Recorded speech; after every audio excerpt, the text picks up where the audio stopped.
And I just want to be very clear about that. Only AfD can save Germany. End of story. And people really need to get behind the AfD, and otherwise things are going to get very, very much worse in Germany. Welcome, Alice. Thank you for joining Spaces. Perhaps we could start by outlining, if you could outline what AfD's platform is, what are the main things you're aiming for, where does Germany need change, and just to educate people who have never heard of AfD or AfD, if it would be German. The AfD is an alternative for Germany. Our country is a great country with highly motivated people, but our country has been governed not in a proper way within the last 20-25 years. We had the Angela Merkel administration for 16 years. In my point of view, Angela Merkel, the first green chancellor, she ruined basically our country.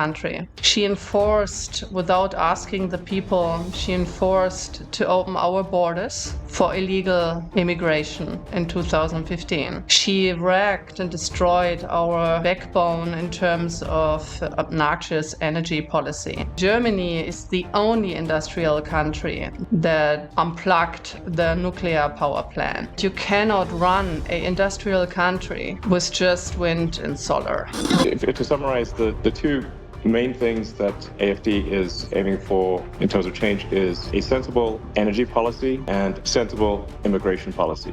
Yes, exactly.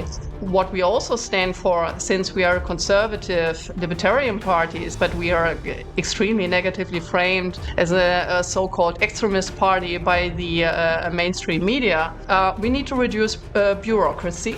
We need to free our firms, our companies, the individuals of this obnoxious bureaucratic conditions here. I was under the impression that Germany had a pretty good education system, that's quite rigorous with the gymnasium and all that sort of stuff. At least it used to at one point. Yes. But it sounds like, I don't know, the woke mind virus has infected Germany quite badly. The young people, they don't learn anything in school, in university, so they just learn about gender studies because the survey showed that young people are not able to properly do math or speak or write German.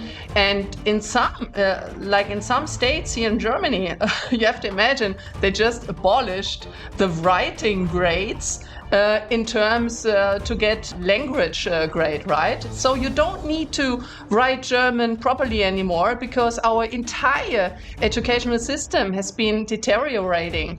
The families and the parents, they have the responsibility of their children, and the schools and the university, they have the responsibility to give good education and not all this woke socialist nonsensical gender stuff. Absolutely. So they collected like around 1 trillion of euros. So it is a record high tax. But the state, they cannot handle taxpayers' money. So what do? So they just throw the money out of the window for immigration in our social system. So we had an influx of almost 7 million people, but these are the officially counted. So our state allows people to throw away their passports before they cross our borders that are not protected and controlled, because once entered our country, our funny country, with this funny immigration policy, they cannot be deported anymore. So our state, our government, like the Angela Merkel government and the last one, they proclaimed a policy that everyone can choose to cross our border to immigrate into our social security system and cannot be deported afterwards because they threw away their passports. Well, it is very insane, but that's exactly what's happened in the US. Exactly. I mean, clearly there's we're sort of calling people illegal immigrants, they call them undocumented. And the reason they're undocumented is because they threw away their passport, just like you're talking about. But if they're undocumented, we actually have no idea if they are a murderer, rapist. We have no idea because they have no documents, so we can't actually tell. And so as a result, there's been a massive influx of criminals into the US. There is somewhat of a reawakening in the US, and I think even in California, people are tired of this, and they want change.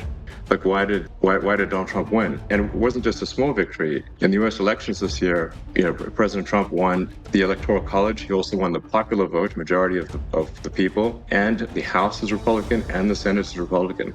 What this says is the American people are demanding change. And my recommendation for the people in Germany is to do the same. They're being very clear. If you are unhappy with the situation, you must vote for change. And that is why I'm really strongly recommending that people vote for AfD. Now, while we talk, 150 bureaucrats of the European Union are watching us, our conversation, to enforce this ridiculous Digital Services Act that is nothing else than a censorship on free speech. Free speech is a precondition of democracy. If you are not able to form a proper opinion and exchange opinions and ideas, and a democracy should be a competition of the best ideas, right? And of compromises. Absolutely. Without freedom of speech, people are obviously not able to say what they want to say, and then they cannot make an informed vote. So if people are simply fed propaganda and have no access to what's really going on, then they can't make an informed vote, and then you don't have a real democracy. Free speech is the bedrock of democracy. And you can it's actually quite easy to tell who the bad guys are. It's like, who wants to shut down freedom of speech? They are the bad guys. It's very clear. And do you know what Adolf Hitler did? The first thing, he switched off free speech. So he controlled the media, and without that, he would have never been successful. One of the first things he did was to control the media, and imposed extreme censorship. And what he was trying to do was shut down any pro-Semitic media. Once you institute censorship, it's only a matter of time before that censorship is turned on you. A lot of the media wants to portray AfD as far right, as somehow associated with Nazism or something like that. Perhaps you could address that concern. Back then, during the Third Reich, the National Socialists, as the word says, they were socialists. Adolf Hitler considered, they nationalized industries like crazy. Yes, absolutely. He was a communist, and he considered himself as a socialist. And the biggest success after that terrible era in our history was to label Adolf Hitler as right and conservative. He was exactly the opposite. He wasn't a conservative. He wasn't a libertarian. He was a communist, socialist guy. So, full stop. No more comment on that. And we are exactly the opposite. We are a libertarian, conservative party. Look at Stalin. Look at the Soviet Union under Stalin, the very same thing. So he was nothing else than an anti-Semitic socialist. And we are exactly the opposite. We are a libertarian, conservative party. We are wrongly framed the entire time. And we would like to free the people of the state. I want to have independently thinking people, self-confident people. I would like to have a state that is minimized to his functions, and letting the people having their freedom of speech, freedom of wealth also, like generating wealth. With these obnoxiously high taxes, the state erodes the backbone of wealth, right? So the people are not able to accumulate wealth that make them independent from the state. I want to have strong leaders in Germany. I don't want to have stupid, weak leaders as we had in the last couple of years, because these people cannot think straightly, and they're a big danger. Look at the war in Ukraine now. They're a big danger to our national security and to actually to the entire European security. This is also my hope in Donald Trump and in your administration, that you end that terrible war, this worthless dying of young people every day, like as fast as you can, because the Europeans, they cannot. Welcome, Alice. Thank you for joining Spaces. Perhaps we could start by outlining, if you could outline what AfD's platform is, what are the main things you're aiming for, where does Germany need change, and just to educate people who have never heard of AfD or AfD, if it could be German. Thank you very much, Elon, for having me and to give this opportunity to openly speak about different matters. To start with, who we are. The AfD is the alternative for Germany. It is a relatively new party founded 11 years ago during the course of the Euro problems. Our country is a great country with highly motivated people. But our country has been governed not in a proper way within the last 25 years. We had the Angela Merkel administration for 16 years and then the so-called traffic light coalition that imploded last year, and now we're heading elections. In my point of view, Angela Merkel, the first green chancellor, she ruined basically our country. She enforced, without asking the people, she enforced to open our borders for illegal immigration in 2015. She wrecked and destroyed our backbone in terms of obnoxious energy policy. Germany is the only industrial country that unplugged the nuclear power plant. So the aim of Angela Merkel was to enforce just solar and wind energy. And you don't need to be very smart to encounter that you cannot run an industrial country with just wind and solar because you don't have any energy and electricity when the sun doesn't shine and when the wind doesn't blow. And this is a major problem. I'm a big fan of solar energy, but clearly, if a country is at a very high latitude, then the amount of solar power in the winter is going to be substantially reduced. Yeah. And then, of course, there's a significant difference in the day-night cycle of energy usage. A lot of power can be done with solar and with large-scale grid energy batteries, but it must be supplemented with other forms of power because there's not a lot of sunshine in the middle of winter in Germany. The solution obviously must be a multifaceted solution where there is certainly renewables, but also that there does need to be some amount of fossil fuel energy and especially nuclear. I think nuclear is very much underrated. I think it was tragic for Germany to shut down the nuclear power plants. In fact, they're very well designed, and I think that the right move is, in fact, to increase the amount of nuclear power substantially in Germany. This would be great. Yes, absolutely. That was the reason why I wanted to shed some light on the current situation. So in order to form an opinion what our party stand for, because this is exactly what you said.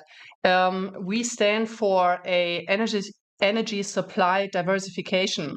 We cannot run a industrial country like Germany with a still strong manufacturing base. To tell you the truth, our manufacturing production peaked in 2018 and it plummeted since then due to high energy costs. And you cannot run a country like that. So therefore, we say, look, we need to be technology open. And we need to reinforce again nuclear power plants because nuclear energy supply is carbon free, right? So therefore, we would also reduce our carbon footprint. Which is obnoxiously very, very high. And this is the entire irony about it. So our governments, like the Angela Merkel government and the so-called ridiculous traffic light coalition, they enforced a green policy upon our country that doesn't work. And we would like to go back to technology openness here. Yeah, I think that makes a lot of sense. I mean, my recommendation, and I've said this publicly before, is that Germany should not merely reopen the nuclear power plants, but substantially increase the power generation in the same space, meaning without increasing the size of the nuclear power plant in any meaningful way, without increasing the amount of land area that it uses. You can dramatically increase the power output of a nuclear power station because the actual core part of the power station is extremely tiny. People don't quite Yeah. realize just how small the center core of a nuclear power plant is. It's like amazingly tiny. And so you can actually, in the same land area, no increased land area, dramatically increase the amount of nuclear power that any given nuclear power station is producing. You need a water source for to run the steam turbines, but really far more power output is possible than people realize. I think that the sensible solution is renewables, but with a lot of nuclear, and then to supplement, there has to be some amount of hydrocarbon power generation to supplement. Yes. Where yeah, it just needs to be sensible. Yeah, absolutely. Just let me do just like one more example, because like wind turbines, wind energy, in comparison to nuclear power supply, is highly inefficient. Also, in terms of land use. So, for instance, I give one example just to shed some light on it. If you were to replace one nuclear power plant, let's say like Emsland nuclear power plant here in Germany, with an annual electricity production of 10 billion kilowatt per hour, with modern wind turbines, with a production of just 8 million kilowatt per hour per year, you would need 1,250 wind turbines just to replace this one power plant. And with a rotor diameter of 70 meters and the minimum distance from large wind farms, you end up around with like 100 square kilometers. For example, this corresponds to half of the major city of Stuttgart, right? The crazy thing is like a bunch of these energy questions. You do not need to be like a world leading physicist. It's very basic math, like Yes. high school, less than high school level math. I'd say middle school math even. It's very straightforward. And then during the crisis, like during the war of Ukraine, our gas supply was just destroyed, and that actually shed some light on our severe dependence on Russian gas. And do you know what the government decided in this crisis when the energy prices skyrocketed after we were cut off of cheap energy supply from Russia? They switched off the last nuclear power plant to even more create a shortage of energy. So either you must be very stupid or you just hate your own country. I think it's mostly the very stupid category. I mean, there's an old saying that like one should never ascribe to malice that which can easily be explained by incompetence. Yes, you're perfectly right. No, so when I saw that Germany was turning off the power plants after being cut off from gas supplies from Russia, I thought this is the craziest. This is one of the craziest things I've ever seen. Just when Germany most needs yes, electricity, Germany is shutting down one of the best sources of electricity, which is nuclear power. yes, and completely Crazy. carbon free. So I guess if to summarize the two main things that AfD is aiming for in terms of change is a sensible energy policy and sensible immigration policy. Yes, exactly. So what we also stand for, since we are a conservative libertarian party, so at least we see ourselves like this, but we are extremely negatively framed as a so-called extremist party by the mainstream media. So we just say, look, we need to reduce bureaucracy. We need to free our firms, our companies, the individuals of this obnoxious bureaucratic conditions here. Do you know, like, how long it takes, how many days it takes to get a business permit in Germany? Just guess. Well, as it turns out, I do because we. Oh yeah, the big plan. So how many days did it take you? A car factory near Berlin. So we had many challenges. I mean, this is to be clear. Like we actually had a lot of support, a lot of local support, a lot of local support from like the local government, from the national government, and despite all that support, just the sheer number of rules that the people in the government are required to follow is completely crazy. And we had to. I think it was 25,000 pages was our permit, and it had to be printed on paper. 25,000. Yes, but 20. I think This is maybe crazy. more than that in the end. 25,000, and then there has to be many, many copies made. So it literally was a truck of paper. And we're like, surely we can make this electronic, isn't that better? No, not possible. You need to have that on paper in German. And then I believe every page needed to be stamped with a physical stamp. I mean, honestly, it's going to really tire somebody out to do so much. Yeah. They're going to get some Many people with tired arms. Yeah, they're going to get a repetitive stress injury from having to stamp something. Stress injuries. Like, I'm not trying to blame the sort of individuals who are doing this time, because they are just following the rules. So we have to change the rules, and there needs to be, I think, in my view, for all countries, but especially countries that have enjoyed prosperity for a long time, it is extremely important to have what I call sort of garbage collection of rules, which is to re-examine the rules and regulations, and make sure that they are clearly a net good. And if there's any doubt about them being a net good, we should eliminate them. Because otherwise we get to this point where everything is illegal. And it's not only about bureaucracy, it's also about taxes. Germany has the highest taxes of all OECD countries. So the normal German employee, he works more than half of a year for the state. You have to imagine that. Like with taxes plus social security. So more than half of the year you work for this dysfunctioning state. Because like the state does not provide the vital provisions for the people here. He doesn't provide for security, so we have like skyrocketing criminal rates here. He doesn't care about education, so we have this same insane, wokish, leftish, socialist agenda in our educational system. So the young people, they don't learn anything in school, in university. So they just learn about gender studies, and they just, yeah. And no, really, like imagine. I was under the impression that Germany had a pretty good education system that Yes. that was quite rigorous with the gymnasium and all that sort of stuff. At least it used to at one point. Yes. But it sounds like this has I don't know, the woke mind virus has infected Germany quite badly. Yeah. Yeah. So you have the international standard of PISA testing, right? So the PISA survey. So Germany, like a couple of years ago, was okay scored.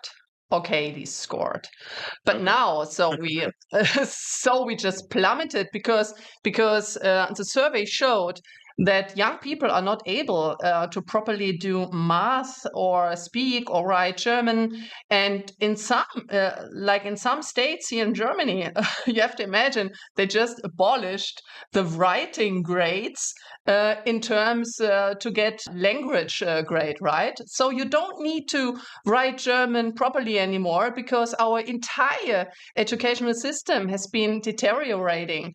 And that is also the reason, for instance, why young people, they vote for us now, because they want to have a proper education, and they want to have back a proper educational system that provides the young people with capabilities. And that is also the reason why so my personal opinion is that we have to go back to a merit-based system, right? So we need to go back to a merit-based incentive system and to go away from all this socialist gender things being in our educational system. The families and the parents, they have the responsibility of their children, and the schools and the university, they have the responsibility to give good education, and not all this woke socialist nonsensical gender stuff. Absolutely. I mean, the whole point of going to school is to learn useful skills that help you in life, help you be productive and understand the world. Otherwise, it's not a school. It's just a propaganda institution. So maybe I can just go on, because I was just giving an example of the educational system where the state fails, because our state, the government, collected in the last year a record high of income tax. So they collected like around like above 1 trillion, right, of euros. So it is a record high tax. But the state, they cannot handle taxpayers' money. So what do? So they just throw the money out of the window for immigration in our social system, for instance. So since 2015, just to give you some numbers and also the audience to have an idea what's going on here in Germany. So we had an influx of almost 7 million people, but these are the officially counted. So 7 million people? Wow. Okay. 7 Wow. million people of influx since 2015 officially counted. And then because the people, they just, our state allows people to throw away their passports before they cross our borders that are not protected and controlled. So 57%, almost 60% of the people coming into our country through an open border, they throw away their papers. Why do they do that? Because once entered our country, our funny country, with this funny immigration policy, they cannot be deported anymore. So that's the reason why. So our state, our government, like the Angela Merkel government and the last one, they proclaimed a policy that everyone can choose to cross our border to immigrate into our social security system and cannot be deported afterwards because they threw away their passports. I mean, This is like, crazy. how insane is that? Well, it is very insane, but that's exactly what's happened in the U.S.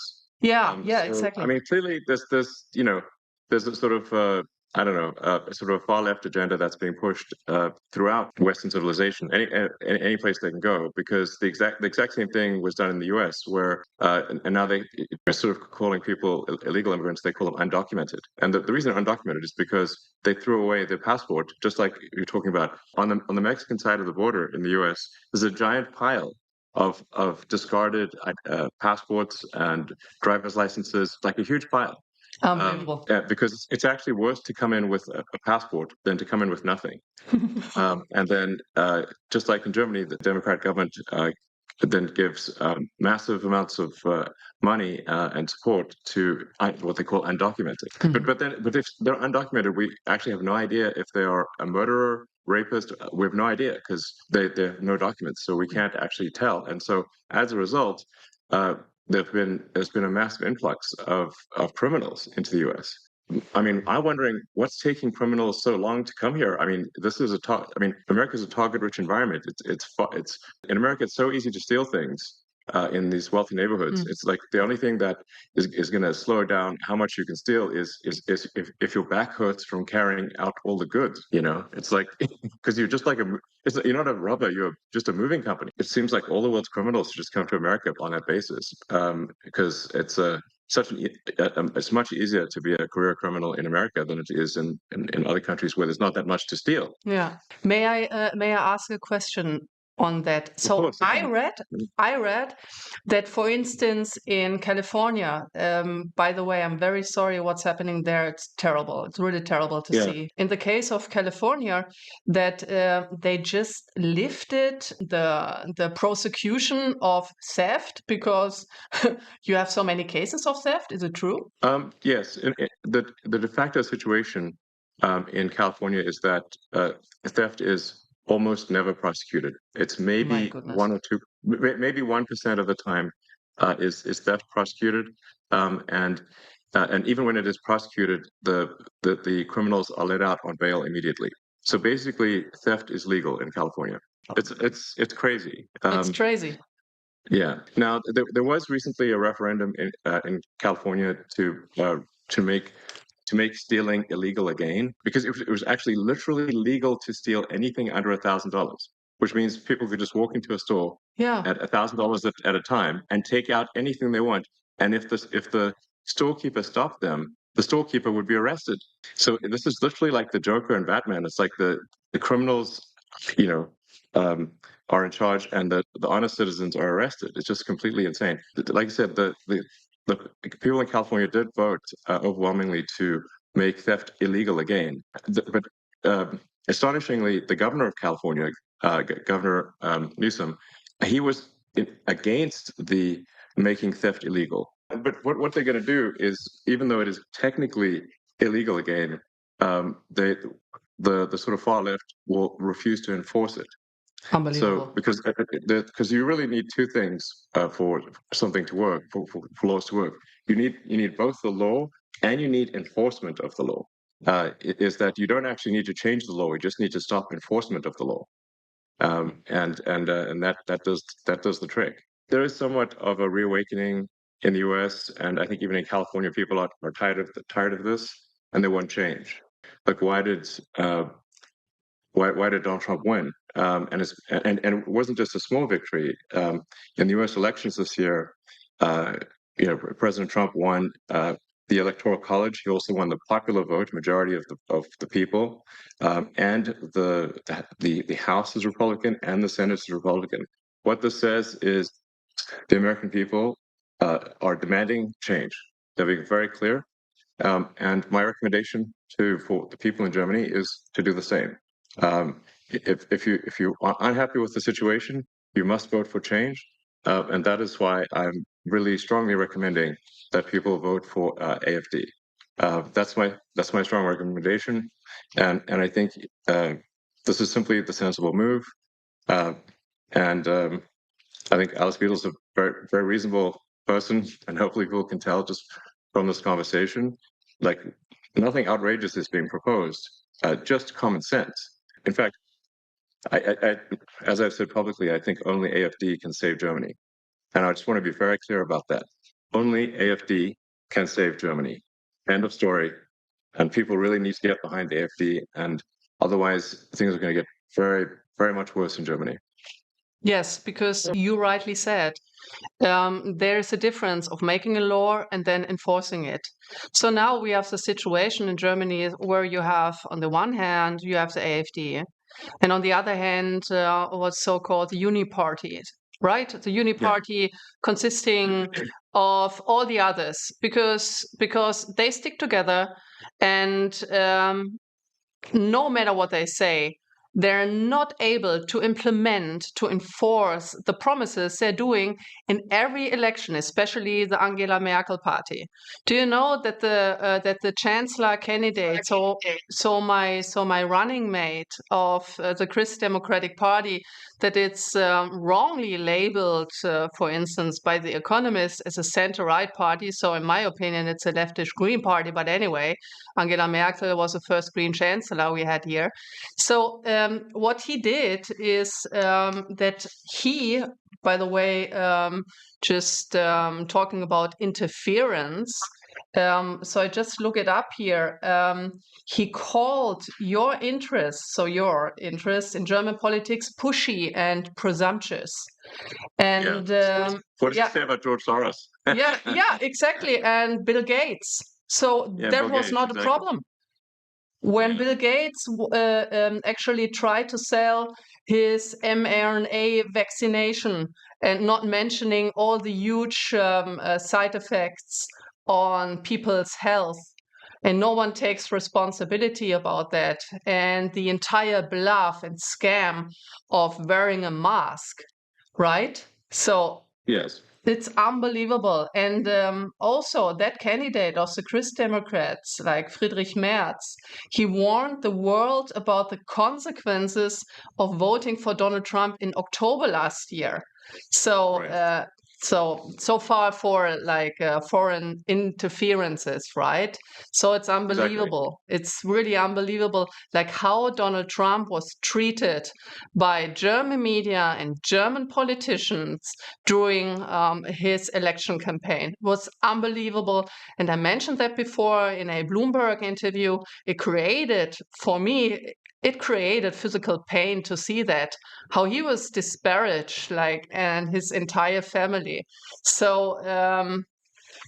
so I feel very sorry for these people, um, um, just like saying negative things, and now Yeah. while we talk, 150 bureaucrats of the European Union are watching us, our conversation, to enforce this ridiculous Digital Services Act that is nothing else than a censorship on free speech. But free speech, right? It's Yes. and you said it, free speech is a precondition of democracy.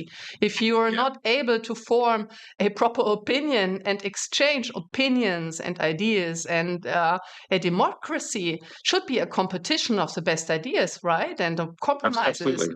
Yeah, but Yes, exactly.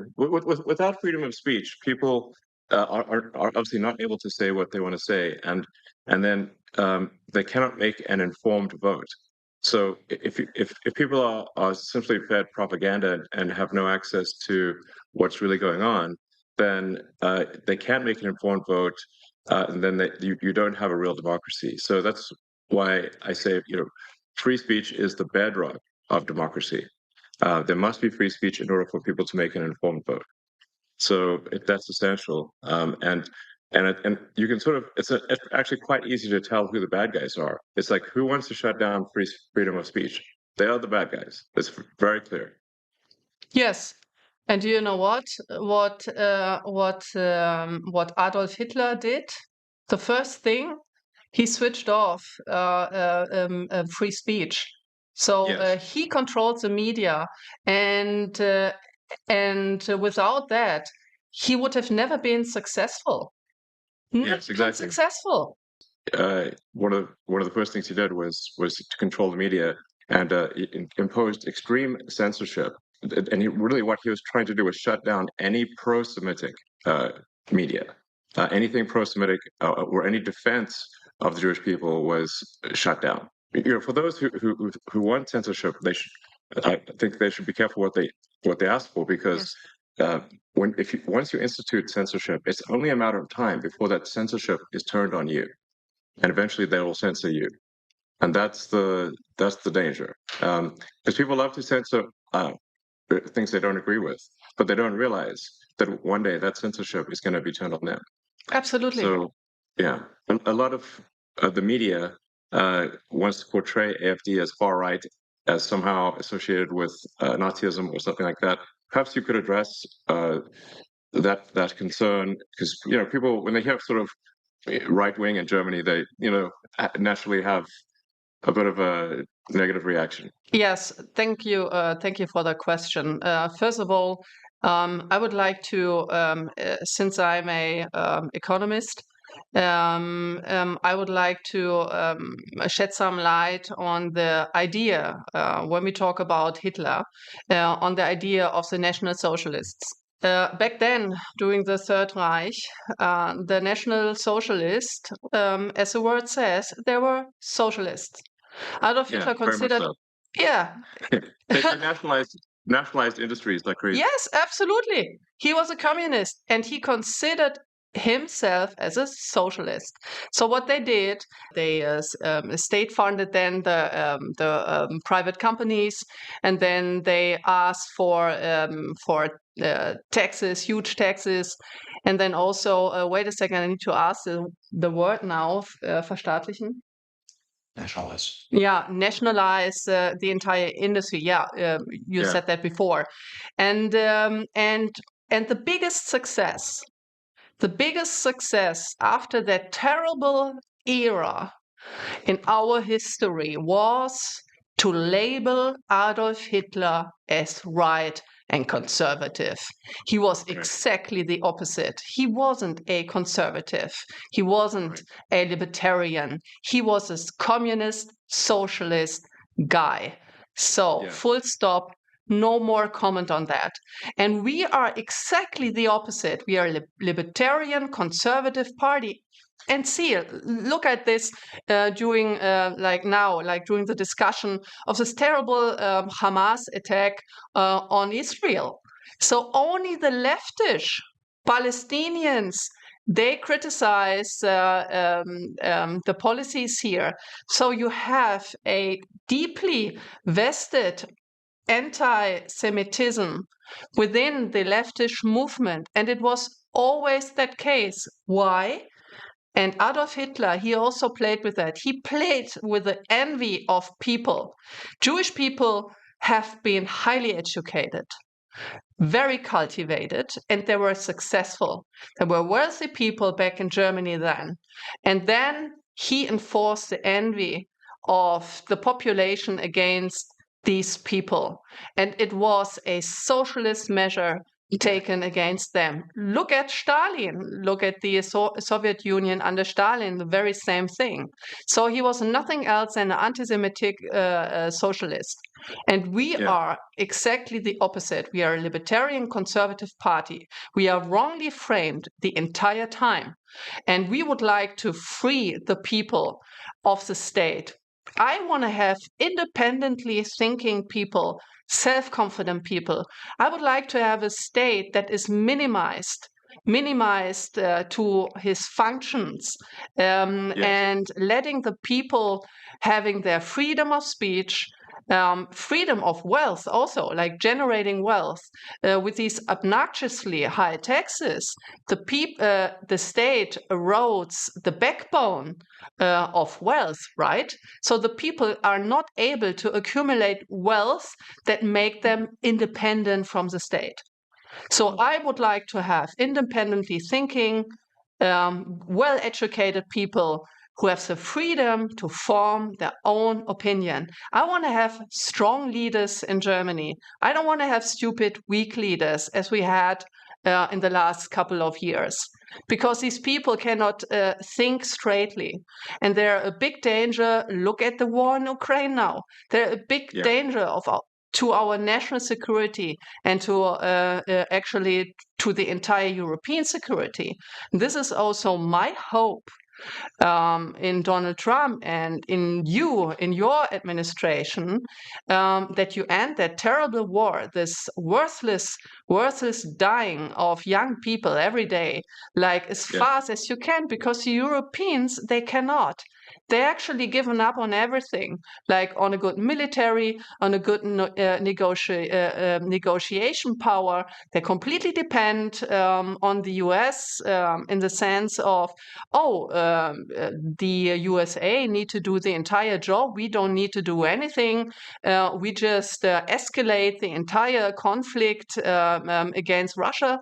It's very dangerous what's going on here, and only you can basically stop it. Yeah, I mean, I think President Trump is gonna, you know, is gonna solve that conflict, I think, very quickly. As you point out, it's now been in somewhat of a stalemate for a few years, and all that's happened over the past few years is hundreds of thousands of people dying, but for no gains. And the longer this conflict goes on, the more Ukraine weakens relative to Russia. I mean, Ukraine is a much smaller country. It simply cannot afford the losses relative to Russia. And then you've got all these poor, men dying and for nothing. Why? So I hope this terrible conflict can be resolved quickly, and I think it will be under President Trump. Yeah, it would be great, actually, because this is our no really like the people here, like many people, are anxious, and they're anxious for a very good reason, I think, because this conflict has a potential to escalate big time towards a nuclear exchange. And here, the European governments, they have no measure, they have no strategy, they have no red line, no storyline of their foreign and security policy towards Russia, towards Ukraine. They have no strategy to end that, and they don't have the military power, right? So they underspend the budget to NATO for actually for decades, like for a very long time. Like the average, for instance, of Germany, because the share of GDP is supposed to be 2%. So Germany, on average, I think it was just like slightly above 1%. So Germany didn't contribute, but Germany is also not prudent of the defendants of our own country. So this is the second thing. So we are completely dependent on the US. But I think, and I've listened to this very interesting speech of J.D. Vance. He said he doesn't want to have client states, right? Right. Yeah. So he wants to have independent states who that also form their own independent opinion on things, right? So Yes. you for instance, in your companies, you don't want to be surrounded by yes people and by mediocre people, right? So me neither. Right. So I try No, to acquire. absolutely. Yeah, so I try to to have the best people in my team, and these best people, they have the task to criticize me every day, and I don't want to have yes sayers, right? Because you cannot learn, so you have Yes. no mistake correction. Sorry, I just said yes. Yes, yes, yes, yes, yes, people. No, but it's so important No, to. yes, no. Yeah, yes, Um, but yeah, no, absolutely. I mean, for say my companies like SpaceX and Tesla, if you know, if we are constantly looking for critical feedback, because if we make a mistake, then the rockets blow up and the cars don't work. yeah, So, physics is very unforgiving.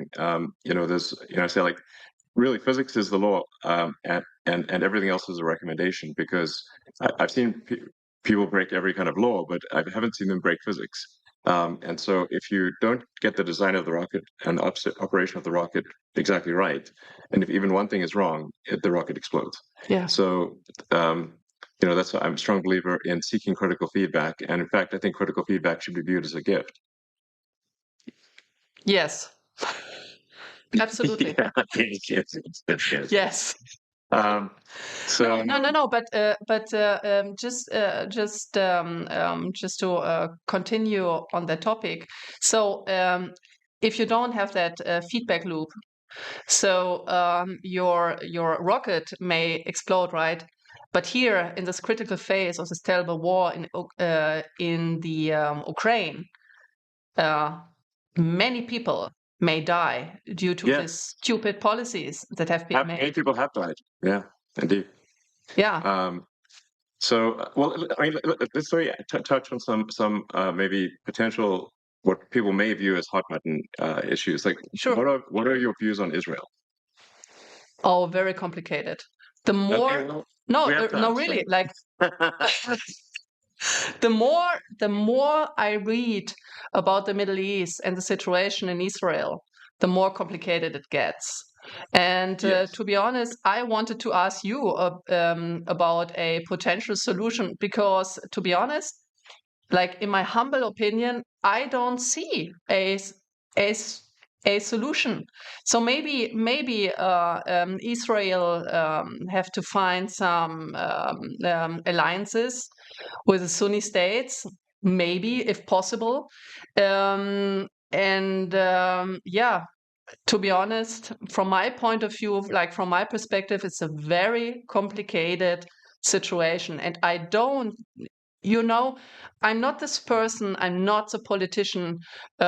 If you ask a question that I do this blah blah blah, I really say what I think to do honest politics. And to be honest, I don't know. To be very frank, I don't know how to solve the conflict at this point in time, and I hope maybe you have an answer on that. Sorry for being dissatisfactory, but it's so complicated, and I want to give prudent answer. And in case of Israel, I don't know how to resolve this conflict, to be honest. I guess maybe another way to say it is, do you unequivocally support the existence of the state of Israel? Yes, of course. Okay, that's what people want to know. Yeah. So, ach so. I'm asking questions that maybe seem very obvious, but uh, No. just Oh, yeah. Oh, yes. Now I see where this question. No, absolutely. yeah, So we need to protect the existence of Israel, and we need to protect not only the existence of the state of Israel. I also think that Benjamin Netanyahu have made many mistakes in the past, to be honest. But we also need to take our responsibility as a German nation state to protect Jewish life, Jewish people in our country who are exposed right now to uh, to um, Muslim crime, right? So they are not safe here anymore.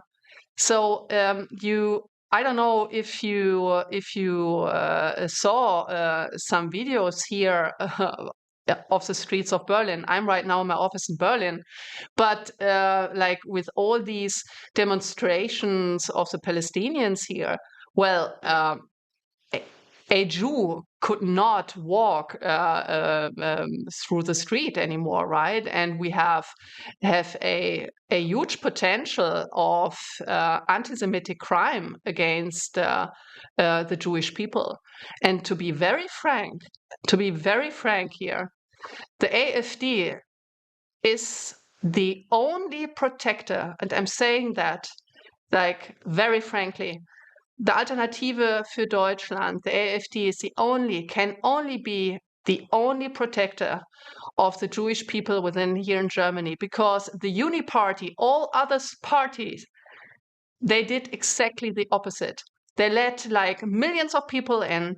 They let them do crimes on our streets, like the crime rate are skyrocketing, and so the Jewish people, they leave our country. When I talk to my Jewish friends who live in Germany and in Switzerland and in France and in Austria, they were very afraid after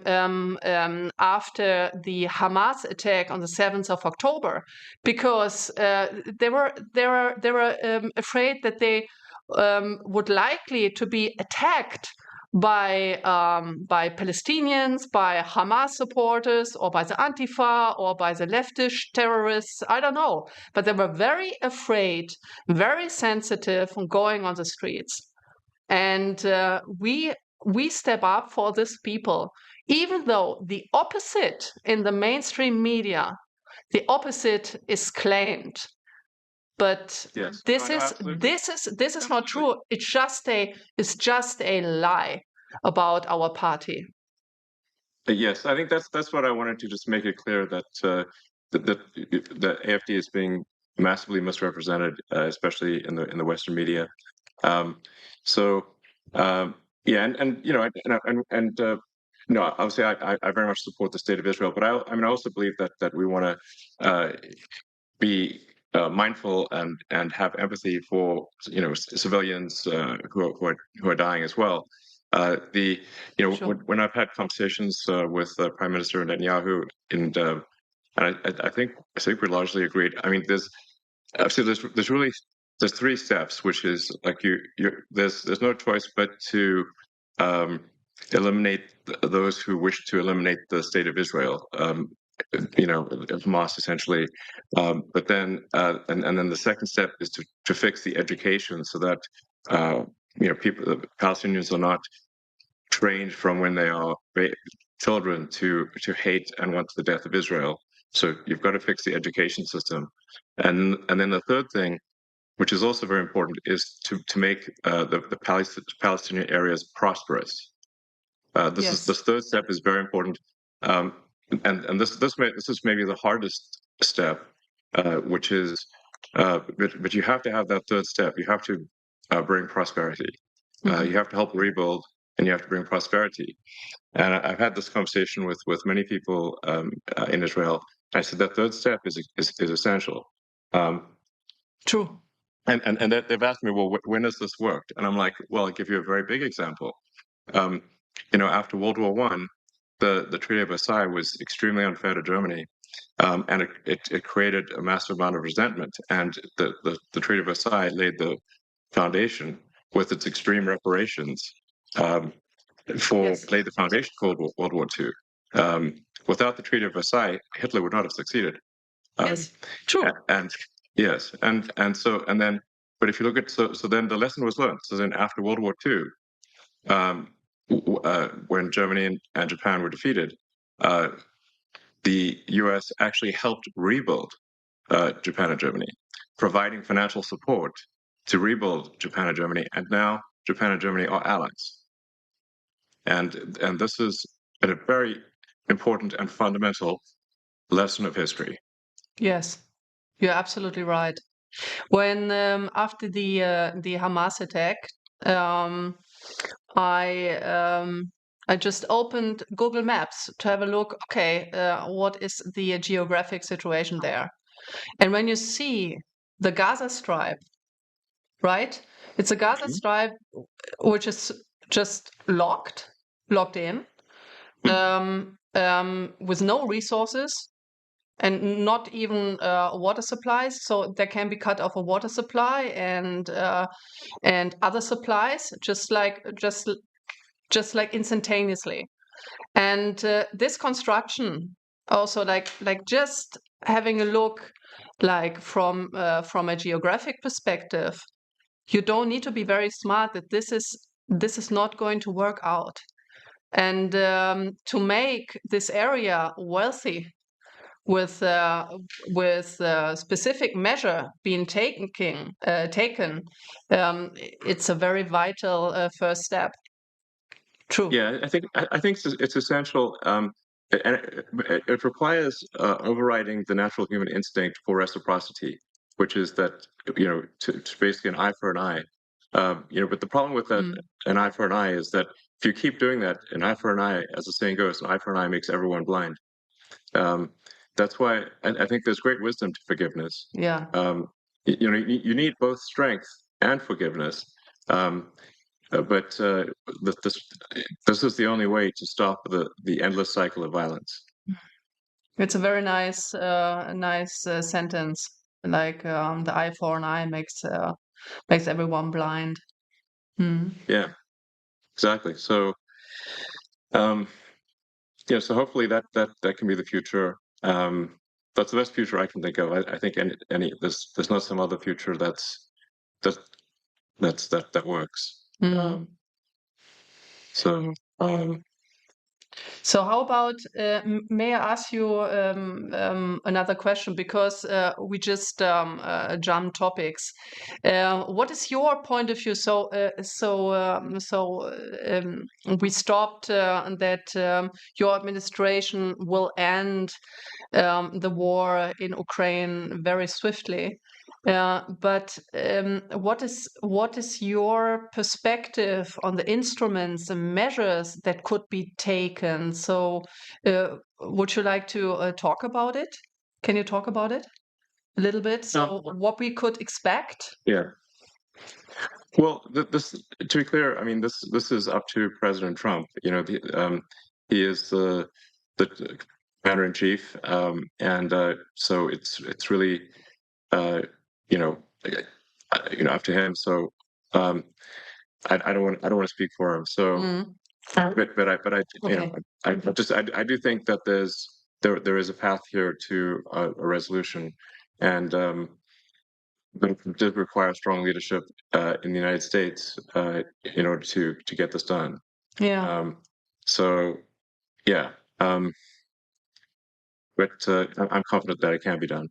Okay. Yeah. And I do think it's possible to have peace in the Middle East as well. These are possible. So and I think that would be a great future for the world. Yeah. So yeah. No, great. So it's absolutely fair. Very, very fine with me. Yes. Well, let's see. Are there any other topics we should discuss, or if you have any questions for me, or anything you think Yes, people might want to know absolutely. about? Because Sure. because I want to ask, and many people are interested in that. So why do you believe that flying to Mars and populating Mars is your top priority topic, the SpaceX?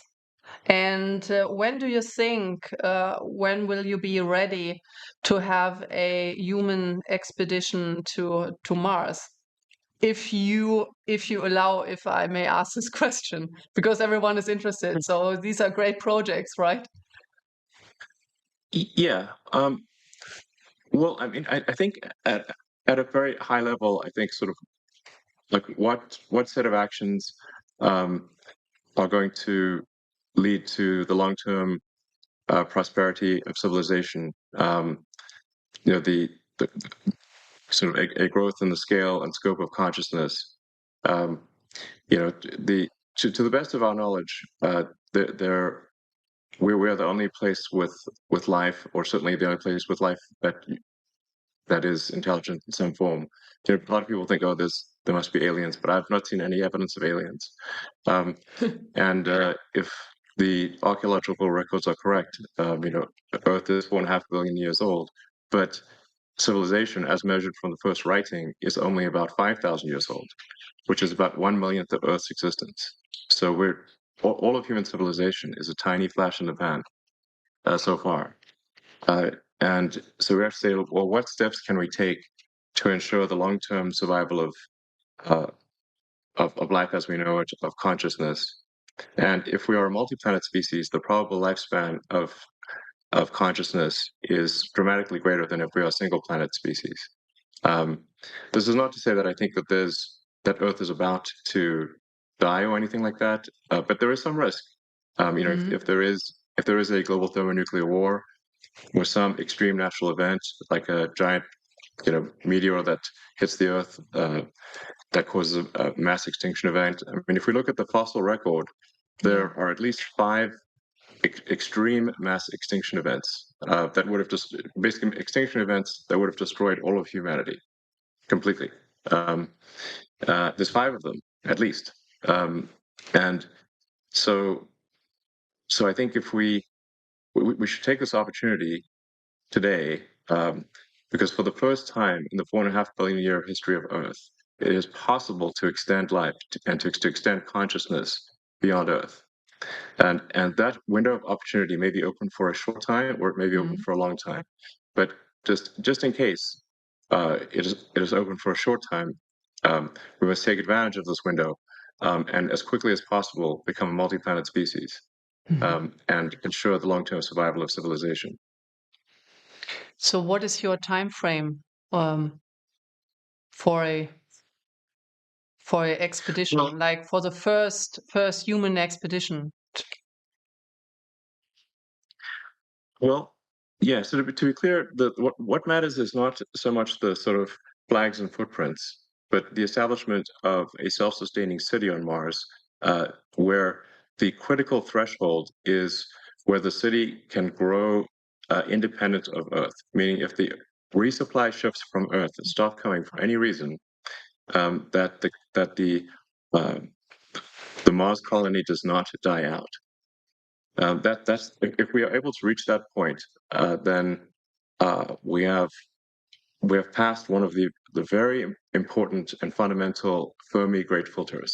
Mhm. Um, you know, there's this idea of like, well, why don't we see evidence of intelligent life? Well, that there's this idea that there are these various great filters that these civilizations never pass, and one of those great filters is never going beyond your home planet. So if we can pass the Fermi Great filter of being a single planet species, um, and to be clear, if we are a single planet species, it is just a matter of time before we are annihilated. One can argue about how long it will take, but eventually there will be something that happens that annihilates civilization. Um, it might be very far in the future, but Mhm. we simply know from the fossil record, as I mentioned, that there have been at least five massive natural extinction events, and I think there's added risk for humans that we could destroy ourselves, because the dinosaurs did not have thermonuclear weapons. So they also didn't have spaceships. So we've got the risk of thermonuclear war that could destroy everyone, but we also have spaceships that can make life multi-planetary. And but to answer your question more directly, I think we can send uncrewed starships to Mars in approximately 2 years. So Earth and Mars Earth and Mars align for planetary transfer roughly every 2 years, every 26 years. Ah, Yes. 2 years. Yes. So the Earth obviously takes a year to go around the sun. Mars takes approximately 2 years. And obviously one cannot go to Mars when it is on the other side of the sun from Earth. Yeah. So we have to wait for when Mars is in roughly the same quadrant of the solar system as Earth. And that occurs for about 6 months every 2 years. And the optimal transfer window is typically just a few months. So for a few months every 2 years or every 26 months, you can transfer to Mars. So there's currently a Mars transfer window, which means that the next one is in 2 years from now. And then there'll be another one 2 years after that. So for the one in 2 years, I think we can send uncrewed starships to land on Mars to test that the landing systems are working properly. We want to make sure that we don't, add more craters to Mars. Yeah, that would be. Yeah, the crater count increment must be 0. And once we prove that it is safe to land, then if all the ships we send in about 2 years land safely, and we think we understand the issues, then in principle, that in about 4 years you could send the first people, and then then the number of ships can expand exponentially from that point. I mean, as a rough order of magnitude, my guess is that we need to transport about a million tons of cargo to Mars to make it self-sustaining. When things are very uncertain, I think if you can even guess to within one order of magnitude, you're doing quite well. So I suspect probably 100,000 tons is maybe not enough, and hopefully we don't need 10 million tons. So therefore, my guess is hopefully 1 million tons is enough to make Mars self-sustaining. Wow. So maybe it's a million tons of cargo to the surface of Mars and about 1 million people or more. So that's really what matters. The critical threshold from the standpoint of a fundamental branching of the future of civilization is that point of reaching on Mars where Mars can grow by itself, even if resupply ships from Earth stop coming. At that point, the future of civilization branches, and to a good branch. Wow. And probable lifespan of civilization is dramatically greater. Yes. And my guess is that there will be cases where the future Martians actually come and help and rescue Earth, and when there is an emergency. Just as America has helped to rescue the rest of the world in World War I and II and the Cold War. And where would the world be if not for America helping out in those three circumstances? So I think that there's a good chance Mars helps save Earth at some point in the future, maybe many times. Yeah. And then once we have a civilization on Mars, we can expand to the rest of the solar system, to the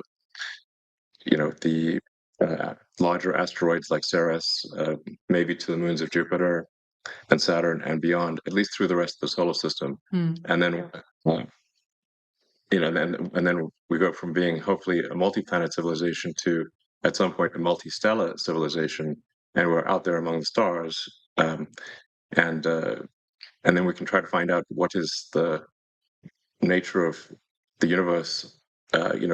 Perhaps when we go to and visit these faraway star systems, we will discover the remains of long dead alien civilizations. I think that would be incredibly interesting. For sure, it will greatly improve our understanding of the nature of the universe. Absolutely. Dramatically. Yes. So and things that like the time scales are just remarkable to think about. I mean, physics suggests that the universe is about 13.8 billion years old. Um, and I mean, even the elements in our body that aren't hydrogen, um, like any heavier elements had to be formed in the center of a star. And so the a large part of our body was actually formed in this in the center of a star, and that star exploded, and then the elements recondensed, ultimately billions of years later to um, form Earth and humans. So, so when you think about these timescales, they were really remarkable to think about. Yeah. And but, but a civilization that lasted a million years. So our civilization, like so, I think a good metric for saying when does a civilization start, I think, is maybe writing. That's if you can pick anything, I'd pick that. That's only 5,000 years ago. Um, so for a civilization to, like, let's say, last an incremental million years, that's an enormous amount of time as compared to the length of human civilization, but it's very small compared to the age of the universe. You'd have to go 3 digits past the decimal point of 13.8 billion years just to increment 1 million years.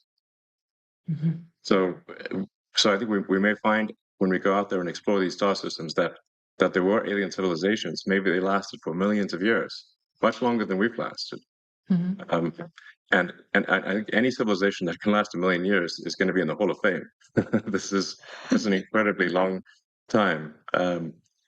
So anyway, and I think as for humanity, we don't want to be one of those lame one planet civilizations. Like any self-respecting civilization should have at least two planets. Um, so that's what we should aim for. Wow. Uh, if you so you just said that the human body comprises of elements of an exploded and then reordered elements, right? So do you think that this coincidentally happened, or do you believe in God? I'm just curious. Because many people say, okay, this cannot have been a coincidence. That cannot, right? So it just could have been God. So do you believe in God? Well, I'm open to believing in things proportionate to the information that I receive. So Hmm. um, so I mean, I guess I have sort of a physics view of reality, which is you know uh, I guess I'm trying to understand the universe as much as possible to understand what's going on. I'm certainly open to the idea of God. And if you say, like, well, where did the universe come from? How was it created? Um, well, I suppose there would be some entity that you could call God. That would, I don't know. But that's a separate question from, say, is there some entity that is observing our daily actions Yeah. and rendering a moral verdict on what we do from day to day? Um, that doesn't appear to be the case because at least there's some very evil things that happen in the world, and there's, if there's someone observing us on a moral basis continually, then it does seem odd that some very evil things are allowed to occur. Um, but maybe that is the case. I don't know. I try to form my opinions based on what I learn, Hmm. and as I learn more, I aspire to change my views to match what I learn. Hmm. Yeah, same here. To be honest, I'm still on a search. I don't know what to believe. So it's called maybe a agnostic. And yeah, but it's very interesting to see how the world and also the universe evolved. And yeah, it was incredibly interesting to listen to your visions. And yeah, it's quite a Yeah, vision for every one of us. yeah. I would say that what I have is a philosophy of curiosity. So I'm curious about the nature of the universe, and I would say I subscribe to the Douglas Adams School of Philosophy that was described in the Hitchhiker's Guide to the Galaxy. Um, you know, and in that book, the Earth was sort of a giant computer that was trying to answer the question, "What is the meaning of life?" And then it comes back with the 42, and they're like, "What does 42 mean?" And it's actually the answer is the easy part, and the question is the hard part. So that was actually quite an illuminating thing for me, because I had sort of an existential crisis when I was 12 or 13 about the meaning of life, and I read many the religious texts and the books on philosophy. Um, it's like reading Schopenhauer, Nietzsche, and whatnot, which is a bit depressing if you're to read as a child. Um, but Why? ultimately, well, Why do? they're they're a bit negative. Um, so at times, it's actually, it makes more sense reading it as an adult. Uh, but then I read the Hitchhiker's Guide to the Galaxy, which is really a book in philosophy in the form of humor, and I think it kind of really that I thought was very insightful. That that we should basically try to understand the nature of the universe, and in fact understand even what questions to ask about the answer that is the universe. And so that led me to conclude that we should aspire to expand the scope and scale of consciousness so that we're better able to know what questions to ask about the answer that is the universe. So we should just seem to you take the set of actions that lead to a greater understanding uh, of the universe. Wonderful. Actually, these are perfect last words, to be honest, for our conversation. Because I don't know right now, like what to continue, because these no, really, because these words are so beautiful. So I would just like screw it up, and it was wonderful. It was very. It was wonderful talking to you, and listening to your views of mankind, and also to have an idea of your vision. It's very visionary, and yeah, thank you so much. Thank you. Well, it's been a pleasure speaking, and I hope people listen to this conversation and find it helpful. Um, all right. Thanks, everyone. Thank you, everyone. Bye. Thank you, Bye. Elon. Auf Wiedersehen. Bye.